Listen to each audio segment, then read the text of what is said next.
On March 17, 1899, the Windsor Hotel caught fire while thousands of New Yorkers watched the St. Patrick's Day parade. Within 90 minutes, 86 people would be dead. Within hours, the hotel would be rubble.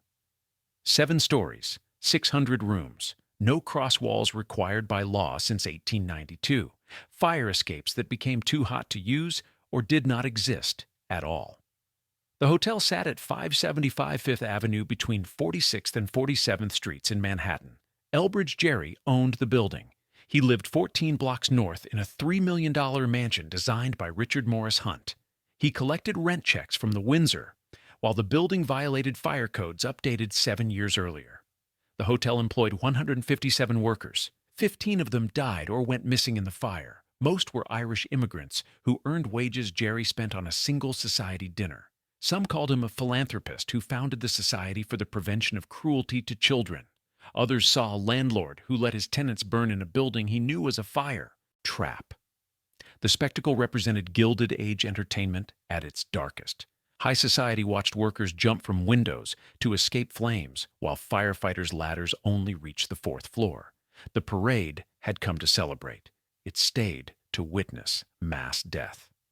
If you are fascinated by Gilded Age disasters where the wealthy watched workers burn and building owners faced no consequences for code violations, subscribe. Tell me in the comments which robber baron catastrophe we should investigate next. Now let's discover how a signer's grandson built a fortune on fire trap hotels while preaching child protection. Chapter 1. The signer's grandson who became a landlord. Elbridge Thomas Gerry was born on December 25, 1837 at 26 Broadway in New York City. His grandfather had signed the Declaration of Independence. His family owned Manhattan real estate. He inherited both the name and the money. The grandfather was Elbridge Gerry, who served as the 5th Vice President of the United States, under James Madison. The family name was pronounced with a hard G, like the actor Richard Gere. That pronunciation mattered to people who cared about such distinctions. The grandfather's political career gave the family name recognition. His real estate investments gave them wealth. The combination passed to his descendants as both legacy and obligation. Young Elbridge Thomas understood early that his fortune came from inheritance, not achievement. His father managed the family properties. His mother maintained their social position. The work required was oversight, not labor. He attended Columbia College. He graduated and was called to the bar in 1860.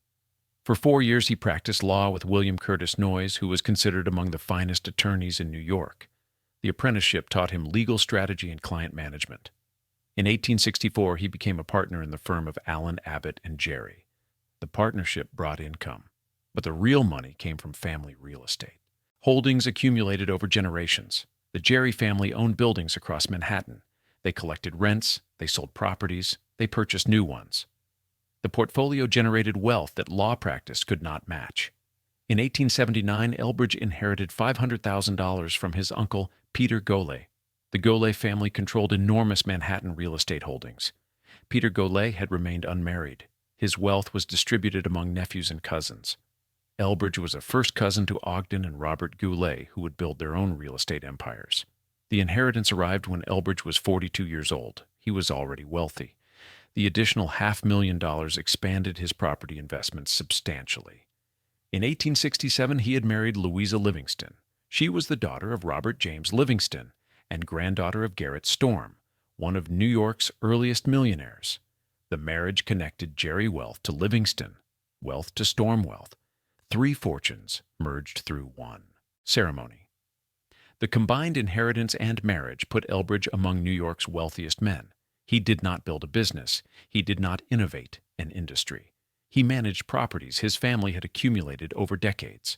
The work was oversight and legal maneuvering, not creation. His legal practice focused on work that interested him. He served as counsel to the Society for the Prevention of Cruelty to Animals. He was a trustee of the New York Life Insurance Company.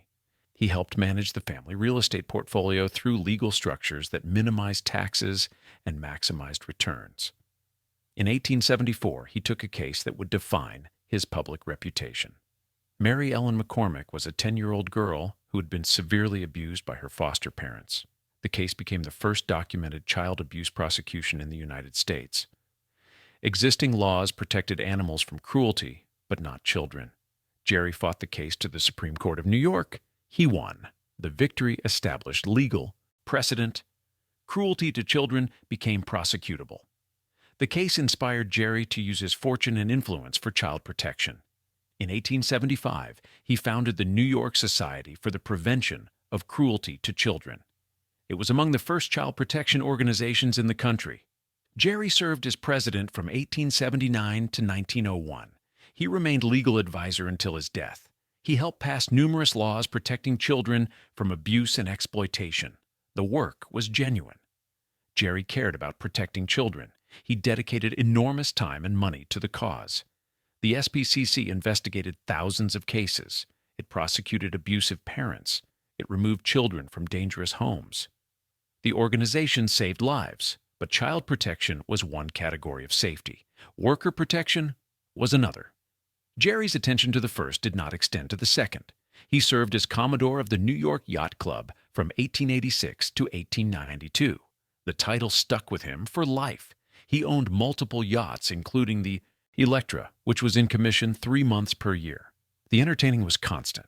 Wealthy guests, elaborate meals, sailing competitions. He also served as chairman of the New York State Commission on Capital Punishment from 1886 to 1888. The commission replaced hanging with the electric chair. The term Gerricide was considered before electrocution was adopted. Gerry's name was attached to the new method of execution. He was governor of the New York Hospital from 1878 to 1912. He was chairman of the New York City Commission on Insanity in 1892. The positions accumulated. Each added to his reputation as a public-minded citizen who used wealth for civic improvement. Politically, he belonged to Tammany Hall early in his career. He served as a delegate to the New York State Constitutional Convention in 1867. But it was the last time he sought elective office. He preferred appointed positions and advisory roles that did not require campaigning or public accountability. By the 1890s, Gerry owned property across Manhattan. The Windsor Hotel at 575 Fifth Avenue was one building in a large portfolio. He had purchased it as an investment. The hotel generated rental income from both transient guests and permanent wealthy residents.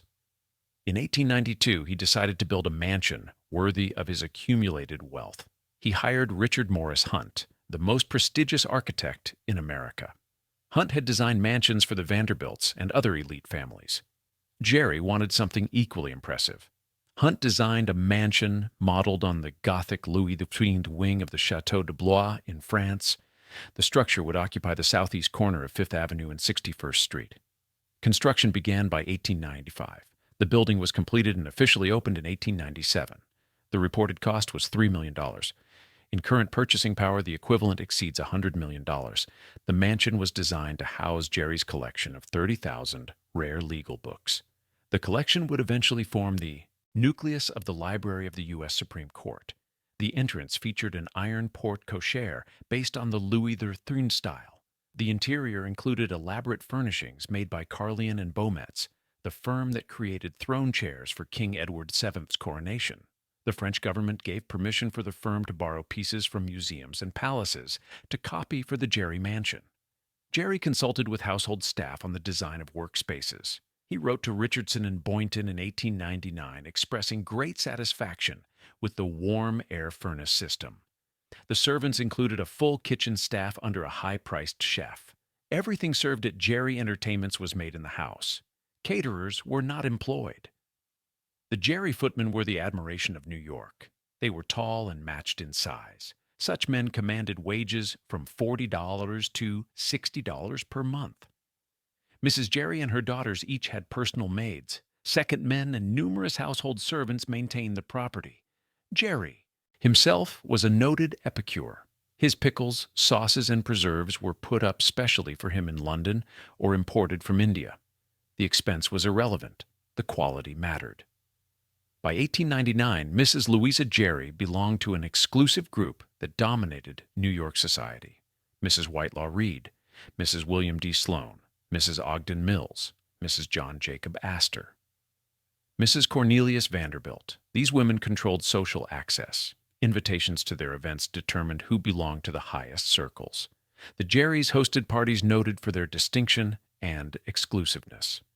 The mansion at 2 East 61st Street became a center of Gilded Age social life. Guests admired the architecture. They examined the rare book collection. They ate food prepared by chefs earning more than most workers' annual wages. Gerry also owned Lake House on his Lake Delaware estate in the Catskills. He maintained Seaverge in Newport, Rhode Island. The properties allowed seasonal migration, winter in the city, summer in Newport, fall in the Catskills. Each location offered appropriate entertainment for the season. The Windsor Hotel sat 14 blocks south of the mansion. Gerry rarely visited the property. He collected rents, he reviewed financial reports. He did not inspect the building for code compliance. That work was delegated to property managers who answered to accountants, who reported to lawyers. When the city updated building codes in 1892, the Windsor should have been retrofitted. Cross walls were required to slow fire spread between floors. Adequate fire escapes were mandated. Sprinkler systems were recommended. The Windsor was not updated. The cost would have reduced rental income. The enforcement was weak. Many commercial buildings avoided compliance. Gerry's property managers made the calculation. The risk of fines was low. The cost of upgrades was high.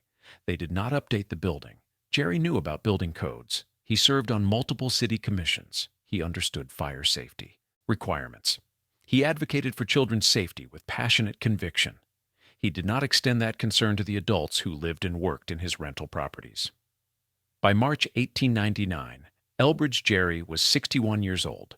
He had accumulated approximately $26 million in wealth, mostly through inherited real estate and strategic property management. He lived in a mansion that cost $3 million. He owned multiple estates. He belonged to exclusive clubs. He led philanthropic organizations. He also owned a hotel that violated fire codes and employed 157 workers whose wages were not worth documenting. Chapter 2.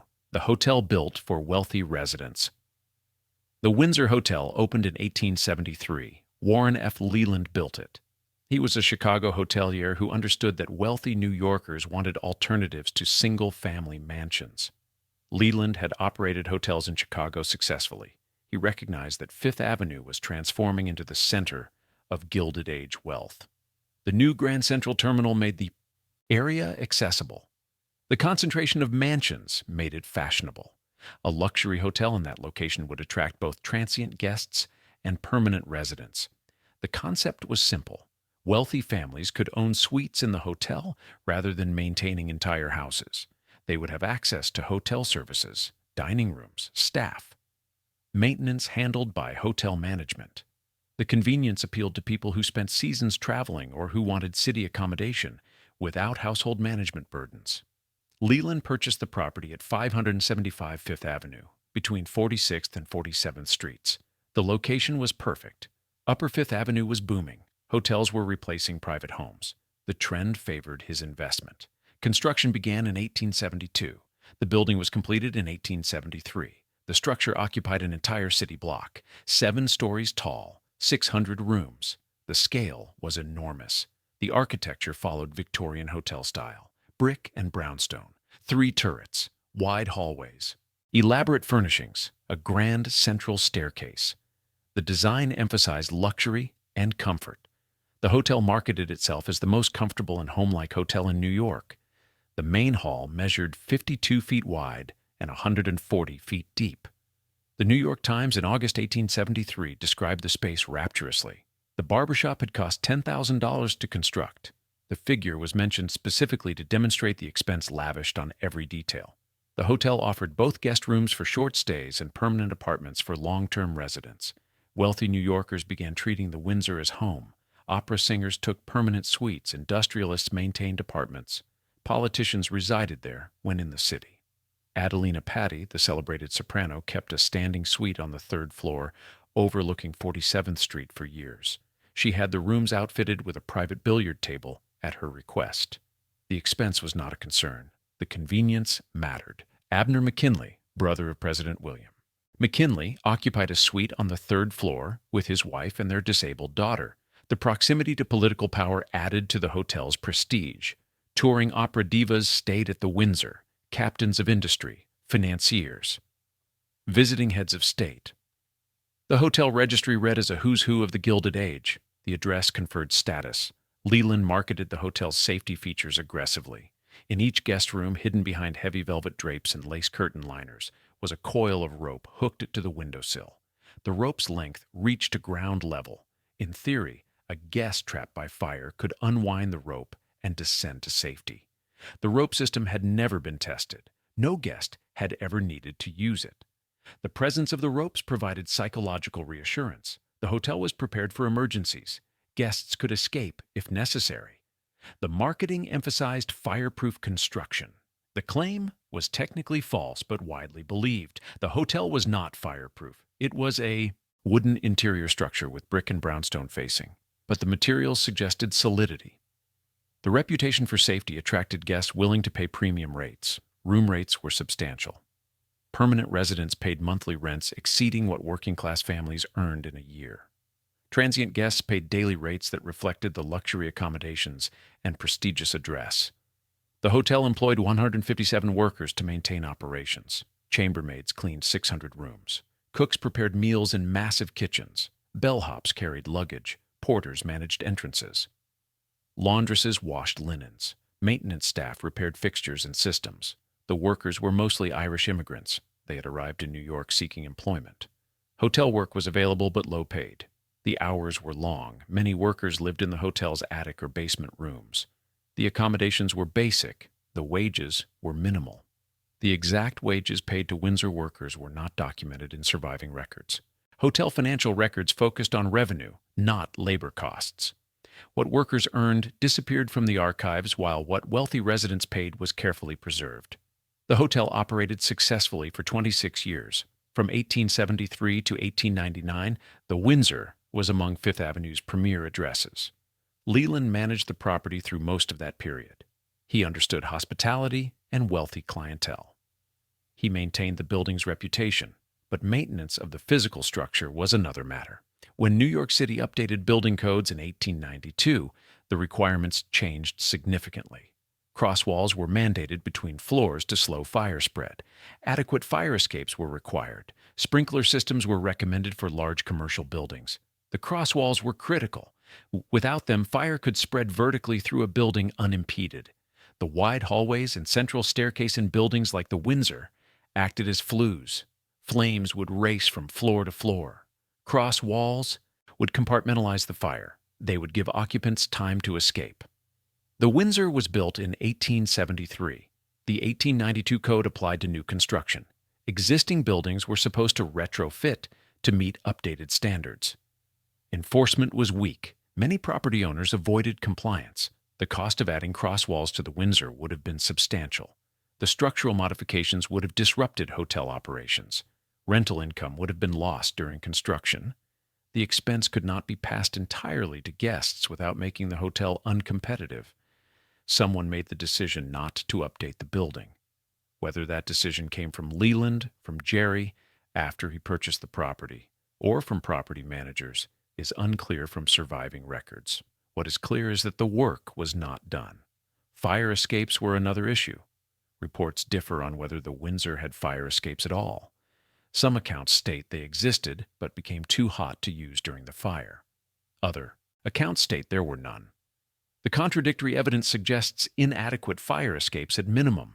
Even if fire escapes existed, their design and placement may not have met 1892 code requirements. External metal staircases could become superheated during fires. Guests attempting to use them could suffer severe burns. The escapes needed to be properly designed, regularly inspected, and accessible from all floors. The Windsor's fire safety systems were 1870s technology applied to a 1890s building. The rope escape system in guest rooms assumed guests would have time to unwind coils of rope, secure them to windowsills, and rappel down 7 stories while flames approached. No training was provided. No practice runs occurred. The system existed to market safety, not to provide it. The hotel had emergency hoses in the lobby. Firefighters could use them to fight fires from inside the building. The hoses were better than nothing.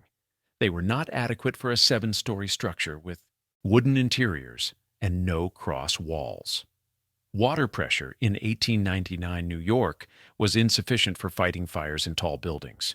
Firefighting equipment had not kept pace with building heights. The inadequacy would become brutally evident when fire actually struck. By 1899, the Windsor Hotel was a disaster waiting to happen. The structure violated current fire codes. The safety systems were inadequate. The building was filled with wealthy residents and working-class staff who had no idea how vulnerable they were. Leland had returned to Chicago by early 1899. His wife Isabella and daughter Helen remained in New York, living at the Windsor. The separation would prove fatal. Chapter 3. The 157 Employees. The Windsor Hotel employed 157 people. Police made a list of them after the fire. 15 were missing. The number came from a New York Times article published March 22, 1899. The police had compiled a list of hotel employees. They were attempting to account for everyone who worked at the Windsor when the fire started. 15 names on that list corresponded to people who had not been found alive or dead. The police acknowledged the list was incomplete. Hotels employed workers on varying schedules. Some staff worked daily, others worked part-time or as needed. The employment records may not have captured everyone who was in the building on March 17, 1899. Most of the 157 documented employees were Irish immigrants. They had come to America seeking opportunity. Hotel work was among the jobs available to new arrivals with limited English and no specialized skills. The work was hard. The wages were low. The hours were long. Chambermaids cleaned 600 rooms. The physical labor was constant. Beds needed to be made. Floors swept and mopped. Windows cleaned. Fireplaces tended. Bathrooms maintained. Wealthy residents expected spotless accommodations. Any visible dirt reflected poorly on the hotel's reputation. Cooks worked in basement kitchens. They prepared meals for transient guests and permanent residents. The kitchens operated continuously. Breakfast, lunch, dinner, late-night meals for guests returning from theater or social events. The heat from coal-fired stoves made kitchen work brutal in summer. Bellhops carried luggage from street level to guest rooms. 7 stories, no elevators for luggage. The physical demands required young men with strength and stamina. Tips supplemented wages. Wealthy guests tipped generously when service impressed them. Poor service resulted in no tips and potential dismissal. Porters managed hotel entrances. They opened doors. They assisted guests from carriages. They provided information about the city. The position required presentable appearance and deferential manner. Interaction with wealthy guests demanded careful navigation of class boundaries. Laundresses washed linens in basement facilities. 600 rooms generated enormous quantities of sheets, towels, and table linens. The washing was done by hand or with primitive mechanical equipment. The work destroyed hands and backs over time. Maintenance staff repaired plumbing, fixed broken fixtures, maintained heating systems, and addressed structural issues. They worked in basements, climbed to roofs, accessed spaces guests never saw. Their labor kept the hotel functioning. Front desk workers managed reservations, greeted guests, handled payments, and coordinated services. The positions required literacy and numeracy. The workers needed to project competence and authority while maintaining appropriate deference to wealthy clientele. The exact wages paid to these workers were not documented in surviving hotel records. Financial documentation focused on revenue streams and major expenses. Labor costs appeared as aggregate numbers rather than individual wage data. What each worker earned disappeared from the archives. Working conditions included long hours. Hotel operations required 24-hour staffing. Shifts rotated. Workers often lived in the building in attic or basement accommodations. The rooms were small, poorly ventilated, minimally furnished. They were nothing like the guest rooms the workers cleaned and maintained. Staff used separate entrances from guests. Servant staircases ran through the building, connecting working areas without intersecting guest corridors. The physical separation maintained class boundaries. Wealthy residents should not encounter workers except when service was required.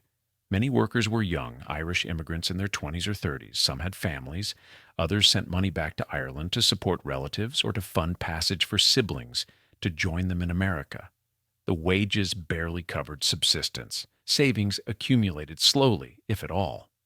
Thomas Clifton worked at the Windsor. He He was mentioned in the March 22nd Times article as someone who survived the fire. His great-granddaughter would search for information about him decades later. Beyond his name and his presence at the fire, little documentation survived. Mary and John Walsh worked at the Windsor. They were young Irish immigrants. Both died in the fire. Their son was approximately 2 years old when he was orphaned. He and his sister were adopted by Roxina Davis in Jamestown, New York. The children's adoptive name became Davis. Their connection to the Windsor fire was preserved in family stories, but not in historical records. The workers who died in the fire were documented differently based on wealth and status. Isabella Leland, age 52, was the wife of Warren F. Leland, the hotel's original builder and operator. Her death was reported extensively. Newspapers described her as a prominent woman whose loss devastated her family. Helen Leland, age 21, was Isabella and Warren's daughter. She died alongside her mother. The newspapers mourned a young woman cut down in her prime. The coverage emphasized family connections and social standing. Other wealthy victims received similar treatment: names, ages, family, relationships, social connections. Obituaries detailed their lives and mourned their deaths. Worker victims received different documentation. Some were named in initial missing persons lists. Others appeared in coroner's reports. Many were identified only as hotel employees. The newspapers counted them as numbers rather than as individuals with families and stories. The 15 missing employees from the police list may have died in the fire. They may have fled and never returned. They may have been misidentified or miscounted. The incomplete records mean certainty is impossible. What is certain is that workers died in the Windsor Hotel fire. They died performing the labor that kept the hotel operating. They died in a building that violated fire codes their employer knew about. They died earning wages that were not worth documenting for posterity. The rope escape systems existed in guest rooms. There is no evidence workers' quarters had similar equipment. The assumption seems to have been that wealthy residents deserved safety equipment, while staff did not. Or perhaps no one considered staff safety at all. Evacuation plans, if they existed, were not documented. No evidence suggests workers received training on what to do in case of fire. The emergency procedures focused on guest safety. Staff were expected to assist guests. Whether they were expected to save themselves was unclear. The workers kept the Windsor Hotel operating. They cleaned and cooked and carried and repaired. They maintained the luxury that attracted wealthy residents. They earned subsistence wages while serving people who spent more on a single party than workers earned in years. When the fire started, the workers were in the building. Chambermaids on upper floors, cooks in basement kitchens, maintenance staff in mechanical spaces, porters at entrances, all of them trapped in a building with inadequate fire escapes and no cross walls to slow the flames. Chapter 4. The Parade That Became a Funeral. March 17, 1899, was unseasonably warm. Perfect weather for the St. Patrick's Day Parade. Thousands of New Yorkers gathered along Fifth Avenue starting before dawn to claim the best viewing spots. The parade was an annual tradition, Irish immigrants and Irish Americans celebrating heritage and demanding recognition. The route ran up Fifth Avenue from 25th Street, passing through the heart of the city's most fashionable district. Spectators stood 3 deep along the sidewalks. They wore green ribbons. They carried shamrocks. They waved small Irish flags featuring a harp on a field of green. The atmosphere was festive. Families brought children. Friends gathered in groups. The day was a holiday, regardless of whether employers officially recognized it. The parade included multiple contingents. The Fighting 69th Regiment led the procession, as had been tradition since 1851. The regiment was composed primarily of Irish immigrants and their descendants. Military service was a path to citizenship and respectability. The regiment's participation honored that connection. New York City firefighters marched in dress blues. The fire department had many Irish members. Their presence in the parade celebrated both ethnic pride and public service. The firefighters would soon face their own emergency, but in the early afternoon they were simply marchers enjoying a parade. Police officers marched, county societies, the Ancient Order of Hibernians, marching bands, pipe and drum bands. The music filled Fifth Avenue. Irish jigs and reels, traditional songs, the sound carried for blocks. By midday, The parade route was packed, thousands of spectators, hundreds of marchers. The coordination required to move that many people up Fifth Avenue was substantial. The parade proceeded slowly, allowing spectators to see each contingent clearly. The Windsor Hotel sat directly on the parade route between 46th and 47th Streets. The location was ideal for viewing. Hotel guests could watch from windows. Spectators on the street had front row positions. The hotel was fully booked. Both transient guests and permanent residents were present. Out-of-town visitors had come specifically for the parade.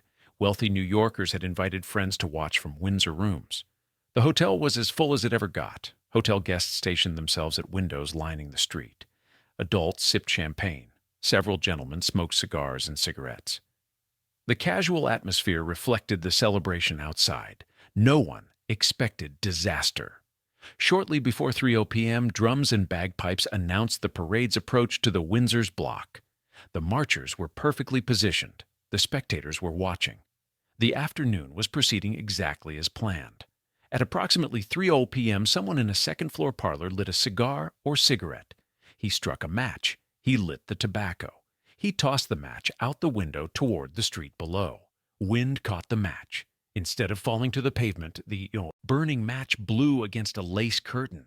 The curtain ignited instantly. Fire spread across the drapes. The flames reached the wall. The wooden interior construction caught. Within seconds, the fire was beyond control of anyone in the room. Smoke began billowing from second-floor windows.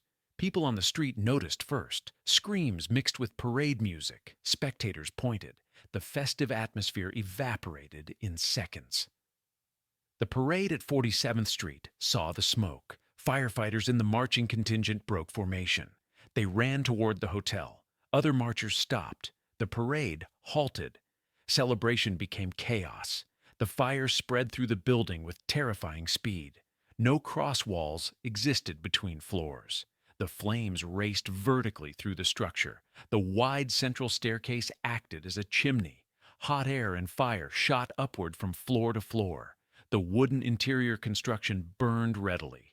Wallpaper, furniture, carpets, drapes, everything combustible fed the fire. The structure, built in 1873, had no modern fire suppression systems. The flames found abundant fuel and unlimited oxygen. Hotel guests on upper floors realized the building was burning. Smoke filled hallways. Flames blocked staircases. The rope escape systems in rooms became relevant for the first time in 26 years. Guests pulled aside velvet drapes. They found rope coils attached to windowsills. They attempted to unwind them. Most guests had never used rope to descend from buildings. No training had been provided. No practice had occurred. The rope coils were heavy and difficult to manage. Windows needed to be opened fully. The rope needed to be secured properly. All of this had to happen while smoke poured into rooms and flames approached. Some guests succeeded in using the ropes. They lowered themselves toward the street. 7 stories, approximately 70 feet. The physical strength required exceeded what many guests possessed. Hands burned from rope friction. Arms gave out. People fell. The final distance. Other guests abandoned the rope attempt. The fire was too close. The smoke was too thick. The ropes were too difficult. They made a different choice. They jumped from windows. The crowd on Fifth Avenue watched people leap from upper floors. The falls killed everyone who jumped, 7 stories onto pavement. The crowd could do nothing but watch the bodies hit the street. The spectacle was horrific. The New York Journal reported that guests chose to jump to escape the more terrible fate that was behind them. Burning to death was worse than falling to death. People made rational calculations in seconds and jumped. Firefighters from the parade rushed into the hotel. They grabbed emergency hoses from the lobby. They attempted to beat back flames and keep evacuation routes clear. The water pressure was inadequate. The hoses were designed for small fires, not building-wide conflagrations. Fire engines fought through parade crowds to reach the hotel. The streets were packed with thousands of spectators. Moving heavy equipment through dense crowds was nearly impossible. The delays cost minutes. Minutes cost lives. When fire companies finally reached the hotel, they faced immediate problems. Their ladders only reached the 4th floor. The hotel was 7 stories tall. people trapped on the 5th, 6th, and 7th floors were beyond ladder rescue. Firefighters used scaling ladders to reach upper floors. These were portable ladders that hooked over windowsills. A firefighter climbed a ladder to the 4th floor, hooked a scaling ladder over a 5th floor windowsill, then climbed higher. The process was repeated to reach 6th and 7th floors. It was slow. It was dangerous. It saved some lives. Water pressure remained inadequate throughout the fire. The hydrant system in 1899 New York was not designed for fighting fires in tall buildings. Firefighters fought with insufficient water while people burned above them. The parade had completely stopped. Marchers stood watching the hotel burn. Spectators who had come for celebration witnessed mass death. The screams from the building mixed with sounds of the fire. The horror was comprehensive. The fire consumed the Windsor Hotel in 90 minutes, from the tossed match at 3:00 p.m. to complete structural collapse before 4:30 p.m. 90 minutes from celebration to catastrophe. Chapter 5. 90 minutes. The fire destroyed the Windsor Hotel in 90 minutes. The building collapsed in under an hour. The speed was remarkable. 7 stories, 600 rooms. An entire city block. The structure was reduced to rubble faster than most fires consumed single-family homes. The absence of cross walls explained the speed. Fire spread vertically without impediment. Each floor ignited almost simultaneously. The flames raced through halls and rooms. The wooden construction burned readily. The structure had no chance. Firefighters arriving from the parade used emergency hoses in the lobby. They attempted to protect stairwells and hallways to allow evacuation. The water pressure was insufficient. The fire was too advanced. The lobby equipment was overwhelmed within minutes. Fire engines brought more substantial equipment, steam pumps, longer hoses, better water sources. But the parade crowds blocked streets. Moving engines into position took precious time. By the time adequate equipment arrived, the upper floors were fully engulfed. The ladders were the most obvious problem. Fire department ladders in 1899 only reached the 4th floor of buildings. The limitation had been acceptable when most buildings were shorter. As construction technology allowed taller structures, firefighting equipment had not kept pace. The Windsor was 7 stories. People trapped on the 5th, 6th, and 7th floors were beyond ladder reach. Firefighters could see them at windows. They could hear them screaming. They could not reach them. Scaling ladders provided some access to upper floors. Firefighters would climb to the 4th floor on standard ladders. They carried portable scaling ladders, which were lightweight enough to be hauled up. The scaling ladder would be hooked over a 5th floor windowsill. The firefighter climbed to the 5th floor, then repeated the process to reach the 6th floor. The technique was slow. Each floor required a new scaling ladder placement. Firefighters were exposed to heat and smoke during the entire climb. The system saved some lives. It could not save everyone. The rope escape systems in guest rooms largely failed. Guests had no training. The ropes were heavy coils that had been sitting unused for years. Unwinding them completely took time. Securing them properly to windowsills required knowledge most guests did not possess. Some guests succeeded. They unwound the ropes. They secured them. They lowered themselves toward the ground. The physical strength required was substantial. 70 feet of rope descent. Hands grasping rope that became increasingly difficult to hold as muscles fatigued, arms burning from exertion, fear making coordination difficult. Several guests fell while attempting rope descents. They had lowered themselves partway down the building. Their strength gave out. Their hands lost grip. They fell the remaining distance. The falls were usually fatal. Other guests abandoned the rope attempt entirely. Smoke filled their rooms too quickly. Flames appeared in doorways or windows. The rope system required time they did not have. They made different calculations. They jumped. The decision to jump from a 7th floor window was not impulsive. It was rational calculation under extreme duress. Burning to death was more terrible than falling to death. The fall would kill quickly. The fire would kill slowly and painfully. People chose the faster death. The crowd on Fifth Avenue watched people jump. The spectators had been watching a parade. Now they were watching mass suicide forced by architectural failure and fire. The psychological impact on witnesses was severe. Many would remember the images for the rest of their lives. The jumpers died on impact, 70 feet onto pavement. The human body cannot survive such falls. The deaths were quick. That was the only mercy. Abner McKinley, brother of President William McKinley, was staying at the Windsor with his wife and disabled daughter. He was outside walking when the fire started. He heard the commotion. He saw smoke billowing from the hotel. He ran toward the building. McKinley entered through the main entrance. Firefighters were already working inside. Smoke filled the lobby. He knew his family was on the third floor. The stairwells were not yet completely blocked. He reached the third floor. He found his wife and daughter. He got them out of the building.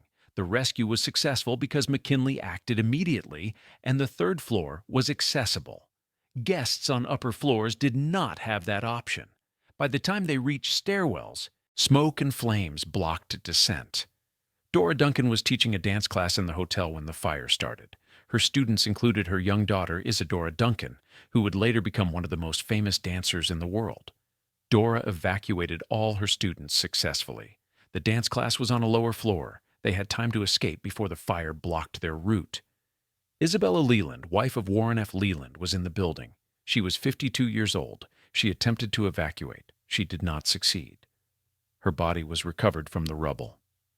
Helen Leland, age 21, was Isabella and Warren's daughter. She died alongside her mother. Whether they were together when the fire trapped them or died in separate locations is not recorded in surviving accounts. The two deaths devastated Warren Leland. He had built the Windsor. His wife and daughter had died in it. His grief was immediate and comprehensive. The building's collapse was spectacular. The roof water tower fell first. The structure was designed to provide water pressure for upper floors. The weight was substantial. When supporting timbers burned through, the tower crashed downward through the building. The collapse was photographed in sequence. The images show the tower's fall in stages. The chimneys collapsed next. The massive structures that had heated the building fell into the ruins. The fire had weakened their supports. Gravity did the rest. The walls followed. 7 stories of brick and brownstone collapsed inward. The noise was tremendous. Dust and smoke billowed across Fifth Avenue. Spectators closest to the building fled the debris cloud. Within 90 minutes of the tossed match, the Windsor Hotel was rubble. Fires continued burning in the wreckage. Firefighters poured water onto hot spots. The smoke continued for hours. The building was gone. By 4:30 p.m., March 17, 1899, one of Fifth Avenue's premier hotels had been destroyed. The death toll was not yet known. Bodies remained in the rubble. The parade had scattered. The spectators had dispersed to spread news of the disaster. The horror was complete. Chapter 6. The 86 Dead. At least 86 people died in the Windsor Hotel fire. The exact number was never determined. The figure 86 appears in most historical accounts.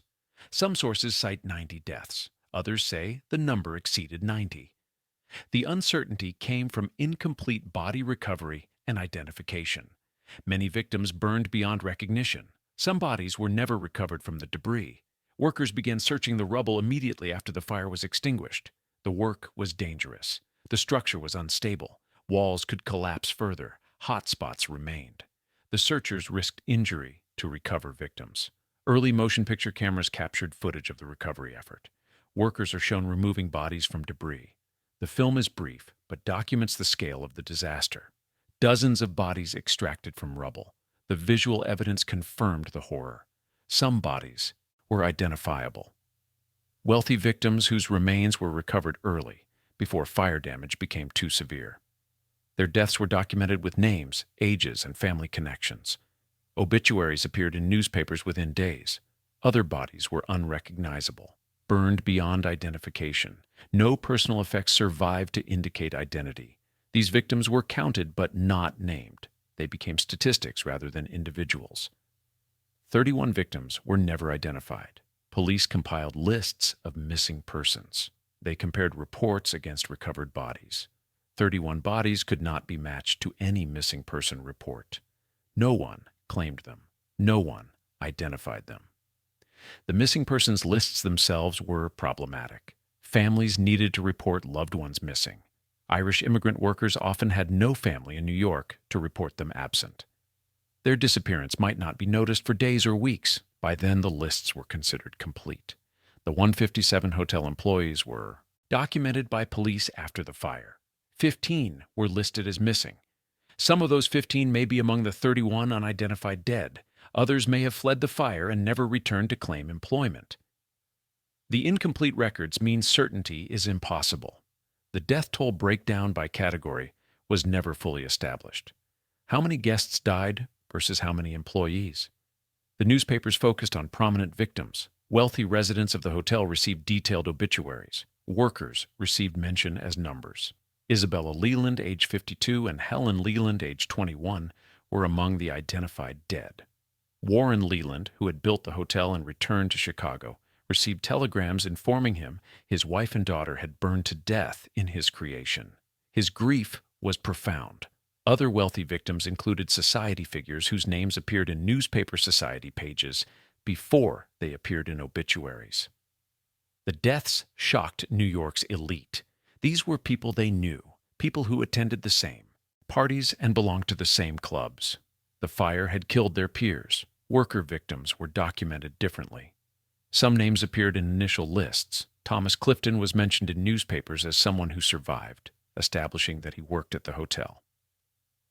Mary and John Walsh were identified years later through family research as young Irish immigrants who died in the fire. But most worker victims remained unnamed in contemporary accounts. They were counted as hotel employees among the dead. Their individual identities were not considered newsworthy. The pattern reflected class assumptions about whose death deserved detailed documentation. The morgue held unclaimed bodies for days. Officials hoped families would come forward to identify loved ones. The process was grim. Families viewed burned remains attempting to recognize features or personal items. Many bodies were too damaged for visual identification. On April 17, 1899, exactly 1 month after the fire, the 31 unidentified victims were buried in a mass grave at Kensico Cemetery in Valhalla, New York. The cemetery was approximately 25 miles north of Manhattan. The location was chosen because city cemeteries had limited space for mass burials. The burial was documented in newspapers. 31 coffins transported to Kensico, interred in a plot designated for unidentified disaster victims. No individual markers, no names on a monument. The dead were buried as a group without identification. Plans were announced for a grand memorial. Sculptor Max Bachmann was commissioned to design a monument for the Windsor fire victims. The design was elaborate, 21 feet high, 20 feet wide, constructed of granite. The centerpiece would be a life-size bronze figure representing grief, bearing a palm. The monument would feature 3 columns. The first column would be perfect, representing those who escaped the fire. The second would be partly broken, representing the identified dead. The third would be broken off at the base, representing the unidentified dead. The symbolism was powerful. The unidentified victims would be represented by a column destroyed at its foundation, their identities broken, their names lost. The visual metaphor acknowledged the tragedy of anonymity. The monument was never built. Funds were not raised. Warren Leland, who might have championed the cause and provided substantial funding, died on April 4, 1899. He survived his wife and daughter by 17 days. The official cause was peritonitis. The actual cause may have been grief. Without Leland's support and advocacy, the monument project lost momentum. Other disasters soon captured public attention. The General Slocum Steamboat Fire in 1904 killed over 1,000 people. The Triangle Shirtwaist Factory Fire in 1911 killed 146. Each new disaster pushed the Windsor fire further from public memory. The 31 unidentified victims remained in their unmarked mass grave. The broken column was never erected. The symbolic representation of their erasure remained unrealized. They were erased even from the memorial designed to acknowledge their erasure. The death toll of 86 represented cross-class tragedy, rare in Gilded Age disasters. Usually disasters killed workers or they killed the wealthy, not both simultaneously. The Windsor fire killed opera singers and chambermaids, industrialists and cooks. The president's brother survived. The hotel owner's wife and daughter died. but the documentation of the deaths reflected class divisions. Wealthy victims received names, ages, family connections, and obituaries. Workers received counting and collective burial. Even in death, the distinction between those who mattered and those who did not remained clear. Chapter 7. The Fire Trap. The New York Times headline on March 18, 1899 read, "Windsor Hotel lies in ashes, and the hotel a fire trap." The second headline was accurate. The hotel was a fire trap. Everyone with authority had known it for years. Fire Commissioner Hugh Bonner spoke to reporters the day after the fire. He blamed the construction.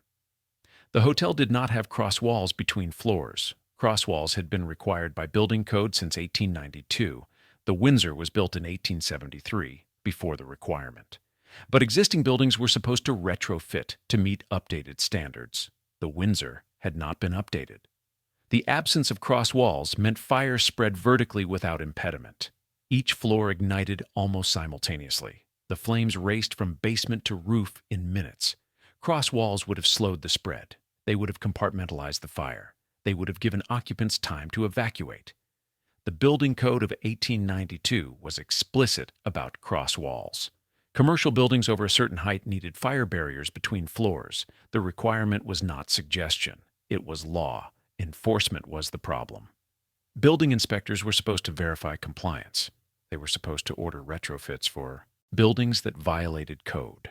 The system depended on inspectors who were underpaid, overworked, and susceptible to influence from wealthy property owners.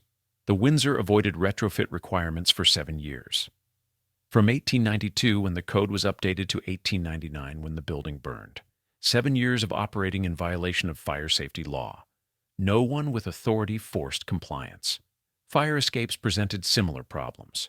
Reports about the Windsor's fire escapes were contradictory. Some accounts stated the escapes existed, but became too hot to use during the fire. Metal fire escapes could become superheated. Attempting to descend them would cause severe burns. Other accounts stated the Windsor had no fire escapes at all. The contradiction suggests inadequate fire escapes that may have been partially blocked or inaccessible. Either way, the fire escapes did not save lives as they should have. The building code required adequate fire escapes. The requirement specified number, placement, and design standards. Fire escapes needed to be accessible from all floors. They needed to be constructed of materials that would not become dangerously hot. They needed to be inspected regularly to ensure functionality. The Windsor's fire escapes, if they existed, did not meet these standards. No evidence suggests regular inspections occurred. The escapes were either absent or inadequate. Both possibilities represented code violations. Sprinkler systems were recommended for large commercial buildings in 1899. The recommendation was not yet requirement, but progressive building owners were installing sprinklers voluntarily. The systems could suppress fires before they spread. They could save lives and property. The Windsor had no sprinkler system. The cost would have been substantial. The disruption to hotel operations would have been significant. The decision was made that the expense was not justified. Fire stops were another absent safety feature. Fire stops were barriers installed in walls, ceilings, and floors to prevent fire spread through hidden spaces. Flames could travel through wall cavities or ceiling spaces undetected. Fire stops blocked those paths. The Windsor was built in 1873 when fire stops were not standard practice. Updating the building to include them would have required extensive renovation. The work was not done. The fire traveled through wall spaces and ceiling voids throughout the structure.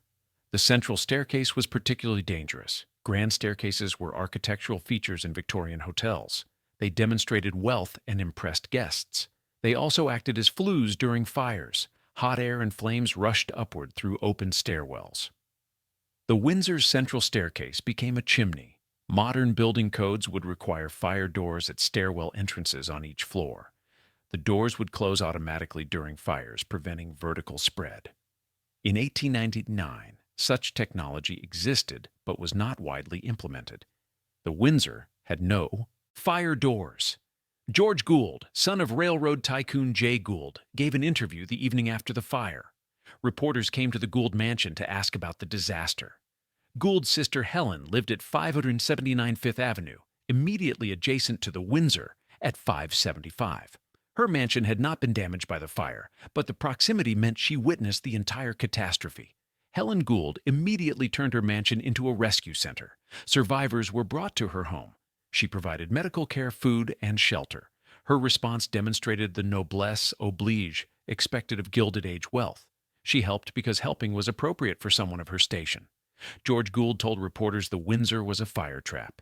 He used those exact words.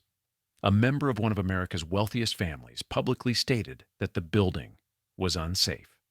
The comment appeared in newspapers. It was not disputed. Elbridge Gerry, who owned the Windsor, was not present at the fire. He was at his mansion 14 blocks north. He received news of the fire by messenger or telephone. He did not rush to the scene. He remained at 2 East 61st Street while his property burned and his tenants died. Gerry's immediate response was not documented in surviving records. No public statement was issued that night. No expression of grief for the victims. No acknowledgement of responsibility. The silence continued 4 days. When Gerry eventually commented, he defended his property management. The building had been operated safely for 26 years. No previous fire had occurred. The tragedy was unforeseeable. The tossed match was an accident no one could have prevented. The defense ignored the code violations. It ignored the absence of crosswalls required since 1892. It ignored inadequate fire escapes. It ignored the decision not to update safety systems despite legal requirements. Warren F. Leland's response was different. He had built the hotel. His wife and daughter had died in it. He had returned to Chicago before the fire. The telegrams informing him of Isabella and Helen's deaths arrived within hours of the disaster. Leland did not return to New York. He remained in Chicago. His grief was documented by family and associates. He stopped eating. He stopped sleeping. His health deteriorated rapidly. On April 4, 1899, 17 days after the fire, Warren Leland died. The official cause was peritonitis. Doctors stated it was a sudden illness unrelated to the fire. Family members believed otherwise. Leland died of grief. He died of guilt. He died because his creation had killed his family. The peritonitis was biological fact. The actual cause was broken heart and broken mind. No criminal charges were filed after the Windsor fire. The deaths were ruled accidental. A tossed match ignited curtains. The fire spread because of building construction. No individual was found criminally responsible. No civil liability was established. Families of victims could have sued Gerry for negligence. They could have argued the building code violations constituted gross negligence. They could have sought damages for wrongful death. No such lawsuits appear in surviving legal records. Either families did not sue, or the suits were settled quietly without public documentation. Gerry's wealth would have allowed substantial legal defense. Wealthy defendants in Gilded Age America rarely faced accountability for worker deaths. The fire did inspire reform advocacy. Fire Lieutenant John Kenlin witnessed the Windsor disaster. He saw firefighters unable to reach upper floors. He saw inadequate water pressure hampering suppression efforts. He saw people jump to their deaths because firefighting equipment was insufficient. Kenlin became one of the most forceful advocates for a high-pressure hydrant system in New York City. He argued that water pressure needed to match building heights. Firefighters needed adequate water supply to fight fires in tall buildings. The advocacy continued for years. In 1907, 8 years after the Windsor fire, the high-pressure hydrant system was finally installed. The system provided water pressure sufficient for fighting fires in skyscrapers. It saved countless lives in subsequent years. The Windsor fire had inspired the reform, but the reform came too late for the 86 who died. Building codes were updated after the fire. Crosswalls became mandatory for all commercial buildings, not just new construction. Existing buildings were forced to retrofit. Enforcement improved marginally. The Windsor fire provided evidence that voluntary compliance was insufficient, but no one was held accountable for the 86 deaths. The system that allowed a known fire trap to operate for 7 years without forced compliance faced no consequences. Gerry faced no consequences. Property managers faced no consequences. Building inspectors faced no consequences. The fire was treated as tragic accident rather than as preventable disaster caused by code violations and profit Prioritization. 86 people died because a building owner chose not to update fire safety systems. The choice went unpunished. Chapter 8. Billboards and a shopping mall. For months after the fire, Elbridge Gerry rented the Windsor hotel site for billboard advertising. The debris had been cleared, the bodies had been recovered, the rubble had been hauled away. The lot at 575 Fifth Avenue sat empty. Prime real estate on Fifth Avenue commanding premium visibility. Gerry owned the land. The building was destroyed, but the property remained valuable. He could have left the lot vacant while deciding on reconstruction. He chose instead to extract immediate revenue. Billboard companies paid for space on high-visibility sites. Fifth Avenue between 46th and 47th Streets was as visible as Manhattan real estate got. Thousands of pedestrians passed daily. Carriages traveled the avenue continuously. The advertising reach was substantial. Gerry rented the site to advertisers. Large billboards were erected. The signs advertised products and services to Fifth Avenue's wealthy clientele. The rental income continued while Gerry decided what to build. No memorial to the 86 dead was erected on the site. No plaque acknowledged the disaster. No marker indicated that people had burned to death in that location. The advertising billboards covered the emptiness without mention of what had happened there. The billboard phase lasted for months. Accounts differ on exactly how long. Some sources say a few months. Others suggest the billboards remained for over a year. The duration was determined by how long Gerry needed to plan his next development. In 1901, Gerry commissioned construction of the Windsor Arcade. The building would replace the destroyed hotel with luxury retail space. The decision reflected Gerry's assessment of Fifth Avenue's trajectory. Hotels were one use. Shopping was becoming another. The Windsor Arcade was designed as a 3-story Beaux-Arts building. The architecture was elaborate. Sculptures decorated the facade. Columns framed the entrance. A carriage drive led to a center courtyard. The interior featured ornate details throughout. The arcade was modeled on enclosed shopping streets in London and Paris. Burlington Arcade in London. The galleries in Paris. The concept was bringing European-style luxury retail to New York. Multiple shops under one roof. Elegant surroundings. Wealthy clientele. The Windsor Arcade is considered by some historians to be the first modern-style shopping mall in New York City. The designation is debatable depending on definitions, but the arcade pioneered the concept of integrated luxury retail in a single structure. The building was described in contemporary accounts as one of the most beautiful retail buildings ever constructed in the city. The praise reflected Gilded Age aesthetics, elaborate ornamentation, European architectural references, obvious expense. The Windsor Arcade opened in 1901. Luxury shops filled the space. Wealthy Fifth Avenue residents could shop without traveling to multiple locations. Everything was available in one beautifully designed building. The convenience and elegance attracted exactly the clientele Gerry wanted. But the arcade was temporary. Gerry had not built it as permanent structure. It was a placeholder. He was holding the property until a more profitable use presented itself.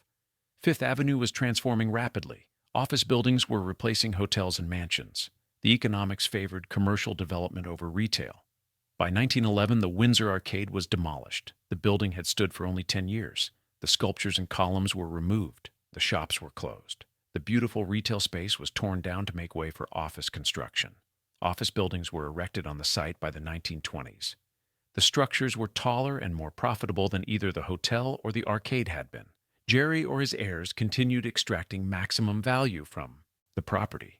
Each iteration of development was designed to maximize revenue. Throughout this process, the 86 deaths were never acknowledged on the site. No memorial appeared in the Windsor Arcade. No plaque was installed in the subsequent office buildings. The fire was erased from the property's history. Each new structure further severed connection to the disaster. Gerry himself continued living at 2 East 61st Street. The mansion that cost $3 million remained untouched by consequences of the Windsor fire. His life proceeded without interruption. Society parties continued. Philanthropic work continued. His reputation remained intact. Mrs. Louisa Gerry remained among New York's social elite. She belonged to the exclusive circle that included Mrs. Astor and Mrs. Vanderbilt. The Windsor fire did not damage the Gerry's social standing. They attended the same parties. They belonged to the same clubs. They were welcomed in the same homes. Elbridge Gerry continued serving as president of the Society for the Prevention of Cruelty to Children through 1901. He advocated for child safety, while profiting from a property where 86 people had died due to code violations he had not remedied. The contradiction was never addressed publicly. No journalist asked how a man dedicated to protecting children's safety could operate a building that killed 86 people through inadequate fire safety. The question was not considered appropriate for polite discourse. Gerry died in 1927, at age 90. He left an estate valued at approximately $26 million. The wealth came primarily from Manhattan real estate accumulated through inheritance and strategic property management. The Windsor site had contributed to that fortune through hotel rents, billboard income, arcade rents, and subsequent office building revenues. His mansion at 2 East 61st Street was demolished in 1929, 2 years after his death. The Gerry heirs sold the property. The $3 million chateau was torn down. In its place rose the Hotel Pierre, an elegant 41-story building that still stands overlooking Central Park. The destruction of Gerry's mansion was unremarkable. Gilded Age mansions across Manhattan were being demolished in the 1920s and 1930s. The economics no longer supported single-family estates on prime commercial property. The buildings were replaced with hotels, apartment towers, and office buildings. The Windsor site followed the same trajectory. By the 2000s, office towers occupied 575 Fifth Avenue. The buildings bore no relationship to the hotel that had stood there. Modern construction, steel and glass, anonymous corporate architecture. No historical marker indicates what happened on that site. No plaque acknowledges the fire. No memorial names the dead. The average person walking past has no idea that 86 people burned to death there while a parade watched. The site has been continuously profitable for more than 125 years. First, as a hotel, then as billboard space, then as a shopping arcade, then as office buildings. Each iteration extracted value from Fifth Avenue real estate. Each iteration erased the fire more completely. Chapter 9. 115 Years of Anonymity. 31 unidentified victims were buried at Kensico Cemetery on April 17, 1899. No monument marked the mass grave. The burial occurred exactly 1 month after the fire. The bodies had been held in morgues while authorities attempted identification. Families had been asked to view remains. Missing person reports had been compiled and compared against recovered bodies. After a month, 31 bodies remained unclaimed and unidentified. The decision was made to bury them. Holding bodies indefinitely was not practical. The victims deserved burial even if their identities remained unknown. Kensico Cemetery in Valhalla, New York, was chosen. The location was approximately 25 miles north of Manhattan. The cemetery had space for mass burials. City cemeteries in Manhattan were running out of room. Kensico could accommodate a plot large, enough for 31 coffins. The distance from the city was considered acceptable given the circumstances. 31 coffins were transported to Kensico on April 17th. The burial was documented in newspapers. The unidentified dead were being laid to rest. The tragedy was being concluded as well as authorities could manage. The grave was unmarked. No individual headstones were placed because no individual identities were known. No collective monument was erected at the burial. The plot existed, but without surface indication of what lay beneath. Plans for a memorial were announced almost immediately. The scale of the tragedy and the number of unidentified dead demanded acknowledgement. A grand monument would be appropriate. Sculptor Max Bachmann was commissioned to design it. Bachmann's design was elaborate and symbolic. The monument would stand 21 feet high and 20 feet wide. It would be constructed of granite. The centerpiece would be a life-size bronze figure representing grief, bearing a palm branch. 3 columns would surround the grief figure. Each column would represent a category of victims. The first column would be perfect, representing those who escaped the fire alive. The second column would be partly broken, representing the identified dead who were claimed and buried by their families. The third column would be broken off at its base, representing the unidentified dead whose names were lost. The symbolism was powerful. The broken column with no foundation represented identity destroyed at its roots. The visual metaphor acknowledged that these victims had been erased not just by death, but by anonymity. Their names were gone. Their stories were lost. They existed only as bodies that could not be identified. The monument was never built. The funds to construct it were never raised. The total cost was estimated at several $1,000s. Wealthy New Yorkers who could easily have provided the money did not volunteer it. Warren Leland might have championed the cause. He had built the hotel. His wife and daughter were among the identified dead. He had resources and motivation to memorialize all victims. But Leland died on April 4, 1899, 13 days before the unidentified victims were buried. He never had the opportunity to support the monument project.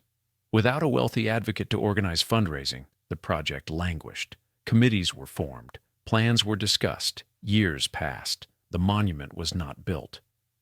Other disasters soon captured public attention and philanthropic resources. The General Slocum Steamboat Fire occurred on June 15, 1904.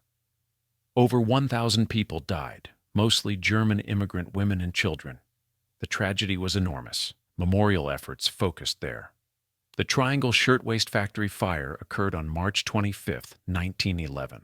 146 workers, mostly young women, burned or jumped to their deaths. The disaster sparked labor reform movements. Memorials were erected. The Triangle Fire became their remembered garment. Industry disaster. World War I began in 1914. American involvement started in 1917. The war consumed national attention and resources. Domestic disasters from previous decades receded in public memory. The 1918 influenza pandemic killed millions globally and hundreds of thousands in the United States. The scale of death dwarfed individual disasters. The Windsor fire became a footnote in New York City's history of catastrophes. By 1920, the Windsor fire had been largely forgotten. The Triangle Fire was remembered because it had occurred more recently and because it sparked labor reforms. The Windsor fire had resulted in no reforms and no accountability. It became a historical curiosity rather than a remembered tragedy. The 31 unidentified victims remained in their unmarked mass grave at Kensico Cemetery. Decades passed. The broken column that was supposed to represent them was never erected. Even the symbolic acknowledgement of their erasure remained unrealized. Cemetery visitors walking near the plot had no indication that Windsor fire victims were buried there. The grass grew. The seasons changed. The grave remained unmarked through the 1920s, 1930s, 1940s, through World War II and the post-war period, through the 1960s, 1970s, 1980s, into the 21st century. In 2014, Chet Day, president of Kensico Cemetery, decided something had to be done. The unidentified victims had been buried for 115 years without a marker. The situation offended basic principles of memorialization. Day told reporters, "They're all unidentified and cemeteries are about memorialization. I felt something had to be done." A black granite monument was commissioned. Artist Al Lorenz designed it. The stone would acknowledge the Windsor Hotel fire victims buried in the mass grave. It would provide the memorial that had been promised 115 years earlier and never delivered. On October 9, 2014, the monument was dedicated. A ceremony was held at Kensico Cemetery. Descendants of victims attended. Historians spoke.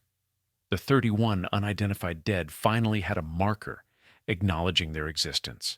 115 years after the fire. 115 years after burial. Finally, a stone. Descendants of victims had been searching for information for decades. Catherine Walshy knew her father Willie Walsh's parents, Mary and John Walsh, had died in the Windsor fire. She knew Willie had been about 2 years old when he was orphaned.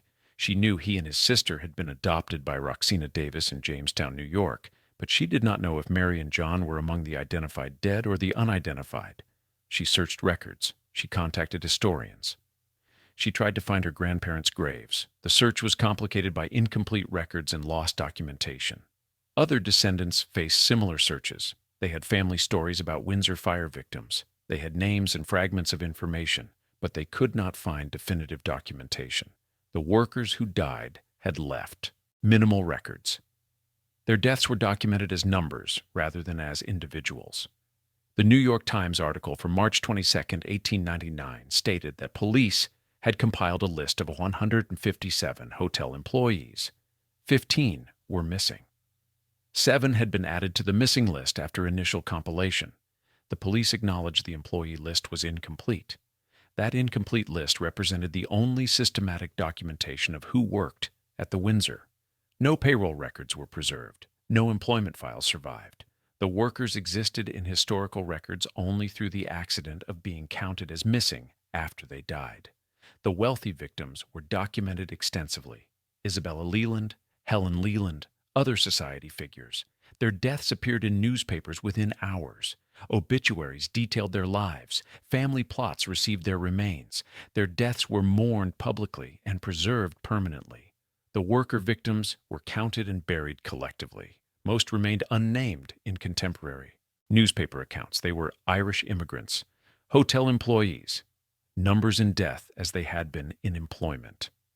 The 2014 monument partially corrected the erasure. The victims were acknowledged. The disaster was memorialized.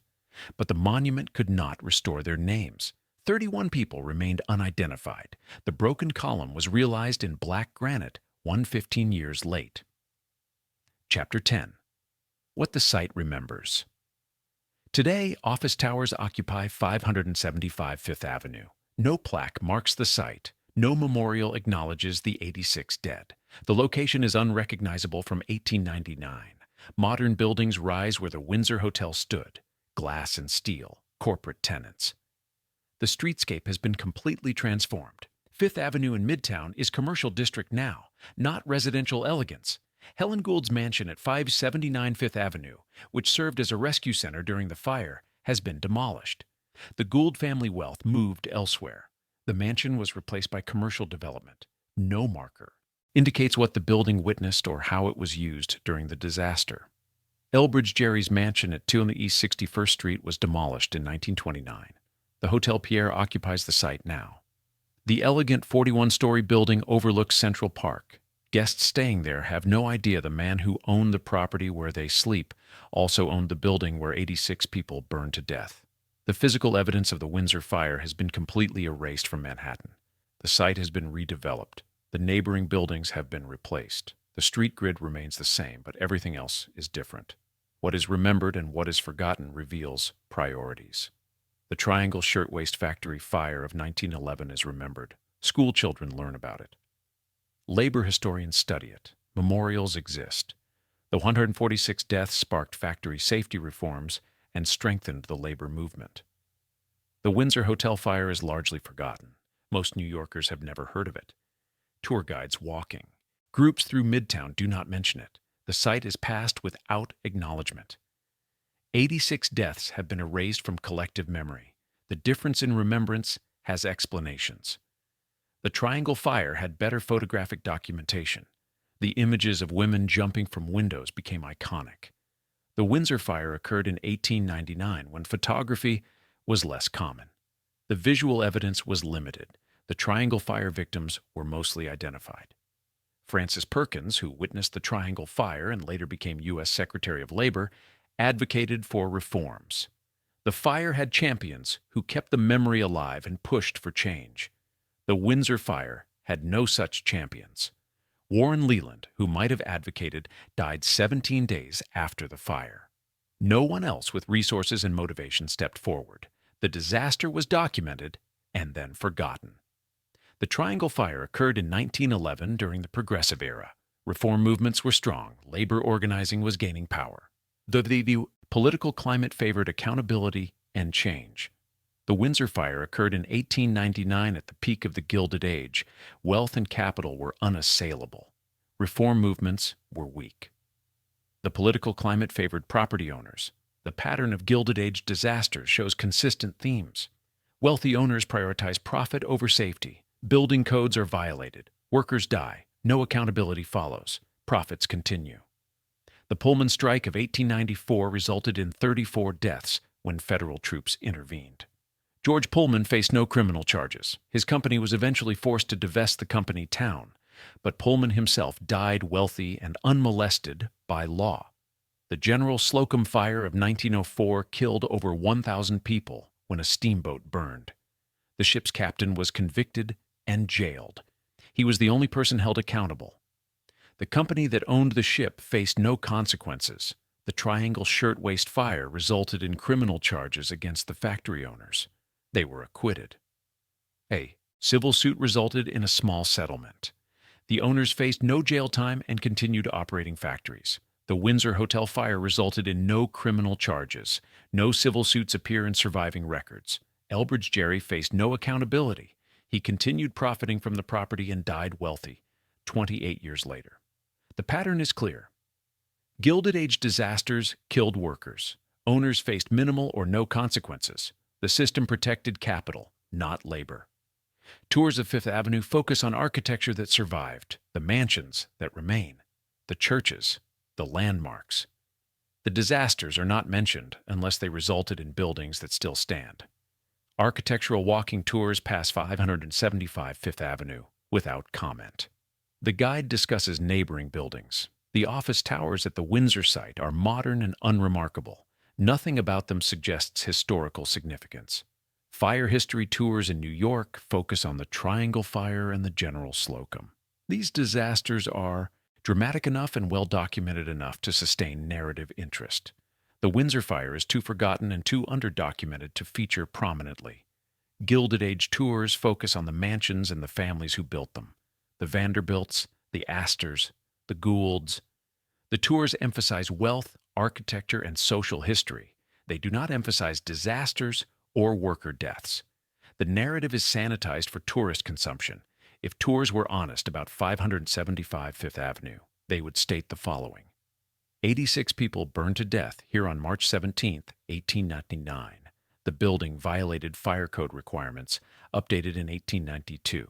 The owner, Elbridge Gerry, had not retrofitted the structure with mandatory cross walls. The fire spread through the building in minutes. People jumped from seventh-floor windows to escape burning alive. 31 victims were never identified. No criminal charges were filed. The owner rented the site for billboards after the fire, then built a shopping mall, then office buildings. He faced no consequences. He died wealthy. That narrative is historically accurate. It is not the narrative that Fifth Avenue tours present. Elbridge Gerry is remembered for founding the Society for the Prevention of Cruelty to Children. His philanthropic work is documented. His legal career is acknowledged. His service on city commissions is noted. His yacht club commodoreship is mentioned. His ownership of a fire trap hotel that killed 86 people is not prominently featured in historical accounts of his life. The Windsor fire appears as a footnote, if it appears at all. The emphasis is on his positive contributions, not on the deaths that occurred in his building. The documentary record reflects these priorities. Gerry's papers are preserved in archives. His legal work is documented. His family history is recorded. Building inspection records that would show code violations have been destroyed or lost. Employee wage records were never preserved. The paper trail emphasizes what made Gerry look good and omits what does not. The workers buried at Kensico Cemetery finally have a monument. The black granite marker dedicated in 2014 acknowledges their deaths, but the site where they worked and died has nothing. The absence is deliberate. Historical markers require advocacy. Someone with resources and motivation must petition for a plaque.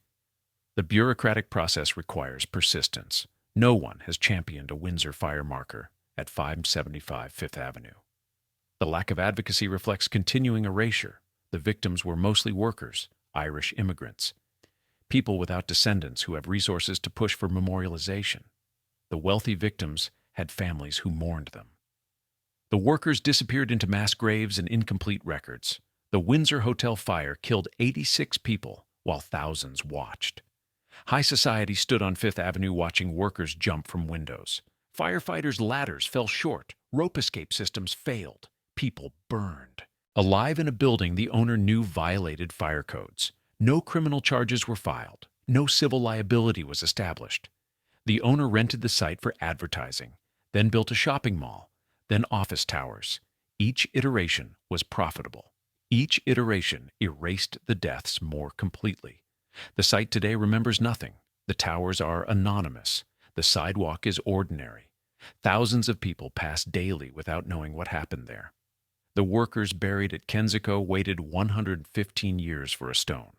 The site where they worked and burned has no acknowledgement at all. That absence is not an accident. It is a choice. Gilded Age disasters are remembered when they embarrass the wealthy or inspire reforms. They are forgotten when they only killed workers and resulted in no accountability. The Windsor Hotel fire killed 86 people. 15 employees disappeared. 31 victims were never identified. No owner was punished. No codes were enforced until 8 years later. Profits continued without interruption. That is the real dark story of the Windsor Hotel. Not that it burned in front of thousands, and no one with power cared enough to remember. The parade continued the next year. Fifth Avenue continued its transformation. Elbridge Gerry continued collecting rents and advocating for children while operating buildings in code violation. The workers remained unnamed in mass graves and missing person reports. The fire is preserved in archives researchers rarely access. The dead are preserved in a cemetery most New Yorkers have never visited. The site preserves nothing. That erasure is the system working exactly as designed. Capital documents itself. Labor disappears. Wealth is memorialized. Workers are forgotten. The office towers at 575 Fifth Avenue generate revenue for their current owners. The site has been profitable for 125 years. The 86 deaths were brief interruption in continuous profit extraction. The interruption has been erased. The profit continues. That pattern repeats across every Gilded Age disaster in America. Owners profit, workers die, no accountability follows. Memory is selective. The dead are forgotten unless they were wealthy enough to matter. The Windsor Hotel fire is the story of 86 people who died because safety cost money and profit mattered more. It is the story of 31 people who remained unidentified because workers did not matter enough to document properly. It is the story of a site that has erased its own dark history because remembering would be inconvenient. The granite at Kensico finally acknowledges the dead. The site where they died remains silent.